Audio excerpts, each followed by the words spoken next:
কেজক উপনিষদে পঞ্চম অধ্যায় বলছে ন দণ্ড ধারণে ন মুন্ডে ন বেশে ন দম্ভাচরণ মুক্তি। কোন প্রকার দণ্ড মুন্ড ধারণ, মুন্ডিত হওয়া অথবা বেশ পোশাক চিহ্ন ধারণ এগুলোর দ্বারা মুক্তি হয় না। কাজেই কেউ যদি ভাবে যে আমি নির্দিষ্ট কোনো চিহ্ন ধারণ করব, এটাই আমার সাধন ভজন হয়ে যাবে, ভুল কথা। নিজের গুরুদেবের সিদ্ধান্ত অনুসারে যার যেমন সিদ্ধান্ত আছে, যে যেমন মতের আছে, যেমন আমাদের মাঝে অনেকেই বলেন যে সনাতন ধর্মে এতগুলা মতপথ, এই কারণে গন্ডগোল। না, এরকম না। ভগবান আমাদের স্বাধীনতা দিয়েছে।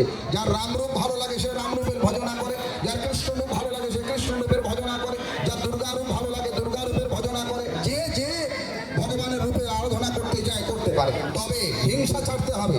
আমি এক গুরুর শিষ্য তাই বলে আরেক গুরুর বিধানকে নিন্দা করব, ও অমুক গুরুর শিষ্য ওই বলে আরেক গুরুর বিধানকে নিন্দা করবে, এগুলো ঠিক নয়। শাস্ত্রের মধ্যে যদি থাকে তাহলে প্রত্যেক গুরুর কথাই মানতে হবে। কেন? শ্রী ঠাকুর অনুকূলচন্দ্র বাংলায় বাণী দিয়ে বলছেন, পরের ইষ্ট নিন্দা করে হলি ইষ্টনিষ্ঠ, নিজের পা ভাঙলি নিজে বুঝলি নে পাপিষ্ঠ। আমি যদি অন্যের গুরুকে নিন্দা করি তাহলে প্রকারান্তরে আমার গুরুই নিন্দিত হয়। এই কারণে যে যে গুরুরই দীক্ষিত হন না কেন নিজের গুরুর বিধান মানবেন, অন্যের গুরুকে সম্মান করবেন। আমরা এমন একটা সময় এখন বসবাস করছি বাংলাদেশের হিন্দু, আমরা যদি আমাদের এই নিজস্ব দ্বন্দ্বগুলোকে, এই ঝগড়াগুলোকে, একে অপরের গুরুদেবকে গালি দেওয়া, একে অপরের ইষ্ট দেবতাকে নিন্দা করা, এগুলো ছাড়তে না পারি, ভবিষ্যৎ অন্ধকার হবে। অতএব আমি এটা বলি না যে আজকে থেকে সব বৈষ্ণবরা তুলসী মালা ফেলে দেন, এটা বলি না।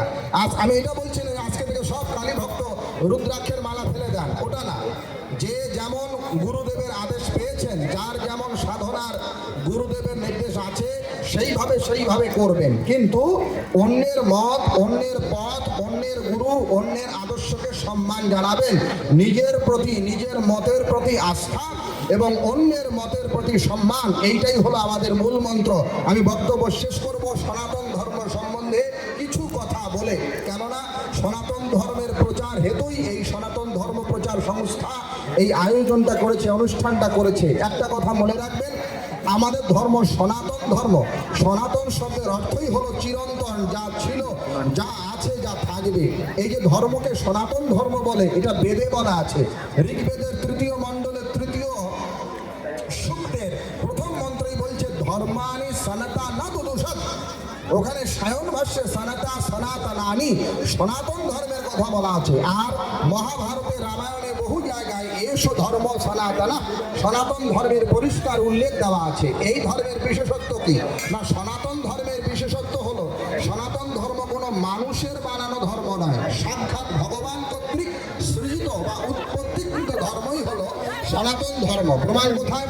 ভাগবত মহাপুরাণের ৩য় স্কন্ধের ১৬তম অধ্যায়ের ১৮ নম্বর শ্লোক দেখবেন। সেখানে বলেছে তৎপ্রহা সনাতন ধর্ম রাক্ষসেস্তনুভিস্তবহা। হে ভগবান, আপনি এই সনাতন ধর্মের উৎপত্তিকর্তা। সুতরাং আমরা যে ধর্মের বিশ্বাসী বা আমরা যে ধর্মের অনুসারী, সেই ধর্ম সনাতন ধর্ম। এই ধর্মের উৎপত্তি বা সৃজনকর্তা সাক্ষাৎ ভগবান।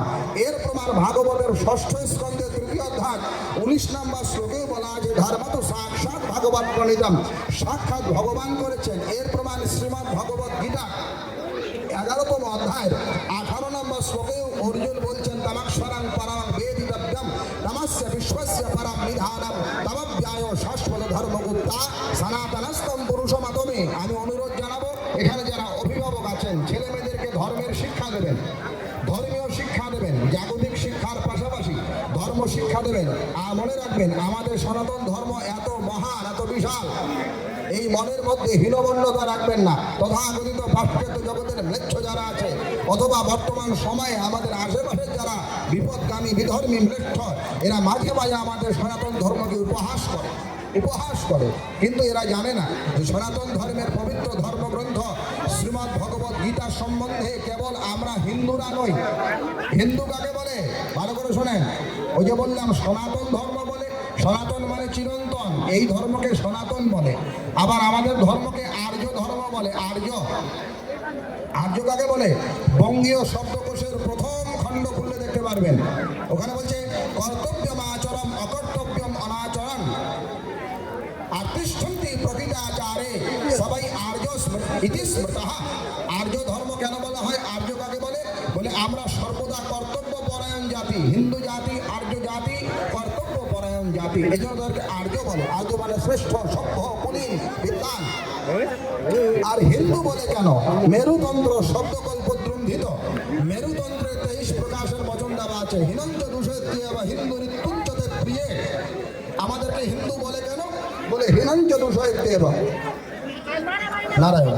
হিনঞ্চা মানে আমরা হীনতা করি না, হীনতাকে দোষ দেই, মন্দ কাজকে দোষ দেই। হিন্দু বলা হয়, হিন্দু। শতপথ ব্রাহ্মণ, শতপথ ব্রাহ্মণ শুক্ল যজুর্বেদের অন্তর্গত। এই শতপথ ব্রাহ্মণে বলা আছে হিং শব্দের অর্থ হলো যজ্ঞ, দু শব্দের অর্থ হলো ধারণকারী। যারা যজ্ঞকে ধারণ করে এরা হিন্দু। ঋগ্বেদ বলছে হিং কৃন্ত, হিং মানে গাভীর হুঙ্কার, হিংকার। আর দু মানে যারা এটাকে গ্রহণ করে, পালন করে, পোষণ করে। সুতরাং গাভীকে যারা পালন করে, গরুকে যারা মাতার মতো দেখে, সম্মান করে, ওই জাতি হিন্দু। যারা যজ্ঞের পোষক, হিং মানে যজ্ঞ, দু মানে ধারণকারী, তারা হিন্দু। আর অভিধান গ্রন্থ রামকোষ, মেদিনী কোষ, পারিজাত ধরন, এগুলোতে হিন্দু শব্দের ব্যাখ্যা দেওয়া আছে। হিনাস্তি তপসা পাপান দৈহিকা দুষ্ট মানুষান হেতুবিহি ক্ষত্রবর্গ চ সা হিন্দুরবিধীয়তে। হিন্দু কাকে বলে? হিনাস্তি তপসা পাপান, যারা তপস্যা দ্বারা পাপকে নষ্ট করে দেয়, তপস্যা দ্বারা বিধান কুবিধানকে নষ্ট করে দেয় এবং তার শত্রুবর্গের মোকাবেলা করে, এরা হিন্দু। রামকোষ বলছে হিন্দুর দুষ্ট ন ভবতি নার্যন বিদূষকঃ সদ্ধর্ম পালকঃ সৌধর্ম পরায়ণঃ। যিনি দুষ্ট আচর করেন না তিনি হিন্দু, যিনি সদ্ধর্ম পালন তিনি হিন্দু, যিনি শ্রুতিপথে চলেন তিনি হিন্দু। সুতরাং আমরা বীরের জাতি, সভ্য জাতি। পাশ্চাত্য জগতের বড় বড় বিজ্ঞানীরাও আমাদের গীতা ভাগবত পড়ে। একজন বিজ্ঞানীর নাম আপনাদের বলি, যিনি অ্যাটম বোম আবিষ্কার করেছিলেন, ফাদার অফ অ্যাটম বম, তার নাম রবার্ট ওপেনহাইমার। 1945 সালে এই প্রথম রবার্ট ওপেনহাইমার সফল একটা ওই আণবিক বোমের বিস্ফোরণ ঘটিয়েছিলেন। বোমটার নাম হলো দ্য গ্যাজেট। এই বোম যখন বিস্ফোরণ ঘটায় তখন ওপেনহাইমার ওই বিস্ফোরণ দেখে শ্রীমদ্ ভগবত গীতার শ্লোক আবৃত্তি করেছিলেন এবং পরবর্তীতে সাংবাদিকের সামনে তিনি কনফারেন্স করছেন, তিনি স্বীকার করছেন, বলছেন যে we knew the world would not be the same. A few people laughed, a few people cried, many people were silent. I remember the line from the Hindu scripture, the Bhagavad Gita. Vishnu is trying to persuade the prince that he should do his duty and to praise him takes on ultimate form and says, now I am become death, the destroyer of world. Oppenheimer যিনি আণবিক bomb, atom bomb তৈরি করলেন, তিনি বলছেন যে ওই বোমের বিস্ফোরণ দেখে আমার গীতার কথা মনে পড়লো। আপনারা অবাক হয়ে যাবেন, পদার্থবিজ্ঞানে নোবেল প্রাপ্ত বিজ্ঞানী যার নাম নিলস বোর, তিনি বলছেন I go to the Upanishads to ask questions. আমি জানার জন্য, প্রশ্ন করার জন্য হিন্দুর উপনিষদের কাছে যাই। আরেকজন পদার্থবিজ্ঞানে নোবেল পেয়েছিলেন যার নাম এরউইন শ্রোডিঙ্গার, তিনি বলছেন the only solution to this conflict is available to us and আর lies the ancient wisdom of the Upanishad. দুনিয়া যত দ্বন্দ্বী বৃত্তি আছে এর সমাধান হিন্দুর উপনিষদের কাছে আছে। একজন জার্মানির দার্শনিক ছিলেন, তার নাম স্যার আর্থার শোপেনহাওয়ার। তিনি বলছেন হিন্দুদের যে বেদ, এই বেদ হচ্ছে মানুষের জ্ঞানের প্রজ্ঞার স্তরের সর্বোচ্চ স্তরের ভাব। সুতরাং বিশ্বের বড় বড় জায়গার বিদেশি যারা দার্শনিক, বিজ্ঞানী, গবেষক, এরা আমাদের ধর্মগ্রন্থের প্রশস্তি জ্ঞাপন করেছে। আমি অনুরোধ করব আপনাদের ছেলেমেয়েদেরকে ধর্ম শিক্ষা দেবেন, যাতে করে ভবিষ্যতে তারা আমাদের ধর্মের এই বিধানকে, আমাদের ধর্মের এই ভাবধারাকে আরো সামনে এগিয়ে নিয়ে যেতে পারে। দুইটা প্রশ্ন এর মাঝে এসেছে, একই ঘরে বা মন্দিরে কোন কোন দেবতা পূজা করা যেতে পারে? পৃথক পৃথক দেবতা রাখলে তার পৃথক পৃথক আসন রাখতে হয়। ঘরের মধ্যে জোড়া শিবের পূজা হয় না, জোড়া নারায়ণের পূজা হয় না, জোড়া জোড়া পূজা হয় না। একই দেবতার জোড়া জোড়া হবে। আর ভিন্ন ভিন্ন দেবতা করতে গেলে আলাদা আলাদা আসন স্থাপন করতে হবে। হ্যাঁ, আর প্রণামের ক্ষেত্রে শিব আর শক্তি ডান পাশে, বিষ্ণু বা কৃষ্ণের শক্তি তত্ত্ব থাকবে বাম পাশে। ধূপ দেখাতে হবে কোথায়? ডান দিকে। নারায়ণ ধূপ দেখাতে হবে ডান দিকে, তেলের দীপ দেখাতে হবে বাম দিকে। এগুলার প্রমাণ। হ্যাঁ, শক্তি পূজা করা যায়, তবে উগ্র দেবতার পূজা করা যাবে না। শক্তির মূর্তি রাখতে পারেন, শক্তি মূর্তি রাখতে পারেন, তবে উগ্র যেমন তারা, ছিন্নমস্তা, ভৈরবী, ধূমাবতী, বগলা, এই যে উগ্র দেবী মূর্তি আছে, এগুলো ঘরে রাখা যায় না। ঘরে রাখা যায় সৌম্য মূর্তি, সৌম্য মূর্তি রাখা যায়, সৌম্য মূর্তি পূজা করা যায়, উগ্র মূর্তি রাখা যায় না। অম্বুবাচী চলাকালীন বিগ্রহ স্থাপন, প্রতিষ্ঠিত শালগ্রাম শিলা যাদের আছে, অম্বুবাচীর মধ্যে স্পর্শপূর্বক করা যায় না, কারণ ধর্ম ধরনী অশুদ্ধ থাকে, 3 দিন ধরনী অশুদ্ধ থাকে, তবে নিত্য শালগ্রাম শিলা যারা ব্রত নিয়েছেন যে যাবজ্জীবন আমি নিত্য শালগ্রাম শিলা করব, তাদের ক্ষেত্রে হয়। কিন্তু সামান্যত অম্বুবাচীর মধ্যে 3 দিন স্পর্শপূর্বক করা যায় না, অগ্নি স্পর্শ করা যায় না, বেদমন্ত্র উচ্চারণ করা যায় না, কারণ ধরণী বা পৃথিবীকে রজস্বলা মানা হয়। 3 দিন পরে 4 দিন থেকে করা যাবে। পৃথিবীর সৃষ্টির শুরুতে প্রথম কে শ্রাদ্ধ করেছিল, আমরা কার অনুসরণকে শ্রাদ্ধ করতে, স্বপন চন্দ্র মজুমদার। এগুলা নিমি নামক উপাখ্যান দেওয়া আছে। পৃথিবীর শুরুতে কে করেছে ওটা আমার দেখার কথা নয়, পৃথিবীর শেষে কে করবে ওটা আমার দেখার কথা নয়, আমার জন্য কি করার কথা সেইটা বলতে হবে। পৃথিবীর প্রথম কে ভাত খেয়েছে সেই দেখে আমি ভাত খাবো না, কেন আমাকে কি খেতে হবে এইটা বলতে হবে। তো আমাদের শাস্ত্রে শ্রাদ্ধ করতে হবে কিনা ওইটা বলতে হবে, নিমি কিভাবে করেছে ওইটা আমার দেখার কথা না। ভগবান রামচন্দ্র যখন বনবাসে ছিল, তার বাবার মৃত্যুর কথা শুনলো, তখন ফল দিয়ে শ্রাদ্ধ করেছে। এখন আমার কাছে কোটি কোটি টাকা আছে, আমি যদি বলি রাম যদি ফল দিয়ে করতে পারে আমি কেন করব না, এটা হবে না। সুতরাং কে কিভাবে করেছে ওই ইতিহাস দেখে আমার লাভ নাই, ইতিহাস দিয়ে ধর্ম হয় না। আমার জন্য কি বিধান আছে এই বিধান দেখে করতে হবে। এই বিধান কি কি আছে আলোচনাতে বলে দিয়েছি, যার যার যে বর্ণ সেই বর্ণ অনুসারে শ্রাদ্ধ করবে। নিমির উপাখ্যান দেওয়া আছে বরাহ পুরাণাদিতে শ্রাদ্ধের উৎপত্তি হিসাবে।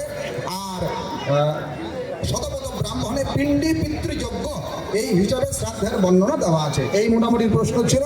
আলোচনা শেষ করার আগে আমি এটুকু অনুরোধ জানাই, আপনাদের প্রত্যেকটা সন্তানকে, ছেলে হোক বা মেয়ে হোক, একেবারে ছোট বয়স থেকে তার মাথায় ধর্মের শিক্ষা, সনাতন বৈদিক শাস্ত্রের আলোচনার ভাবধারাগুলো এগুলো ঢুকিয়ে দেওয়ার চেষ্টা করবেন। সঠিক অবস্থায় তাদের দীক্ষা দেওয়াবেন। 5 বছরে না 12 বছরের মধ্যে দীক্ষা গ্রহণের মধ্য দিয়ে গুরুর সঙ্গে সংযুক্ত করে দেবেন, উপাসনা করা শেখাবেন। Practising Hindu never be converted. একটা প্র্যাকটিসিং হিন্দু যে কোনো মতপথেই হোক, যারা 2 বেলা 3 বেলা প্রার্থনা করে, নাম জপ করে, আহ্নিক করে, তার মগজ ধোলাই করা কঠিন আছে। এই কারণে ছেলে মেয়েদেরকে অল্প বয়সে একেবারে কিশোর কুমার অবস্থা থেকেই ধর্মের সঙ্গে যুক্ত করে দেবেন, এই আহ্বান জানিয়ে। এবং এই 2 দিবস ব্যাপী যারা ধর্ম কথা শুনলেন তাদের প্রত্যেকের মঙ্গল কামনা করি। আমাকে যারা আহ্বান করে ডেকেছেন তাদের প্রত্যেককে, যারা শারীরিক, মানসিক